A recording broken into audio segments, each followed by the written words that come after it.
TRS MLA Balka Suman పై BJP నేతలు fire అయ్యారు. బాల్క సుమన్ చెన్నూరు అభివృద్ధిని గాలి కొదిలేసి హుజరాబాద్ లో తిరుగుతున్నారని విమర్శించారు. మంచిర్యాల జిల్లా బీజేపీ అధ్యక్షుడు రఘునాథరావు చెన్నూరులో రెవెన్యూ డివిజన్, బస్ డిపో, 100 పడకల హాస్పిటల్ ముచ్చట ఏమైందని ప్రశ్నించారు.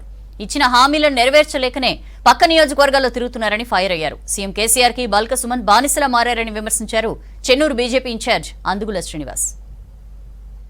నేను బాల్కా సుమన్ అడిగేది ఏంటంటే, మీరు చెన్నూరులో ఎన్నికల సమయంలో 2018లో ఏమేమి హామీలు ఇచ్చారు? ఎన్నికల సమయంలో ముఖ్యమంత్రి కేసీఆర్ గారు వచ్చి చెన్నూరు నియోజకవర్గంలో సభలో అనేక హామీలు ఇచ్చారు. మీరు ఇచ్చిన హామీల్లో ఇప్పటి వరకు ఏ హామీలు నెరవేర్చారు? ఇట్లా ఎన్నికల సమయంలో అనేక హామీలు ఇచ్చారు. కానీ ఇవాళ వాస్తవంగా ఉన్న పరిస్థితి ఏంటంటే, ఇవాళ మీరు చెన్నూరులో తిరగలేని పరిస్థితి ఉంది.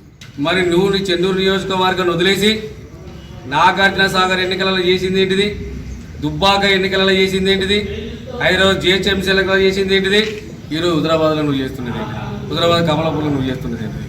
తిండి తొంగుంటున్నావు, ఎన్నికల ప్రచారం పేరు మీద జల్సా చేస్తున్నావు, సరదా చేస్తున్నావు, ఎంజాయ్మెంట్ చేస్తున్నావు. అక్కడ నీ రైతులు అల్లకల్లం అవుతుంటే, అరిగోస పడుతుంటే ఇక్కడ నువ్వు జలసాలు చేస్తున్నావు. మరి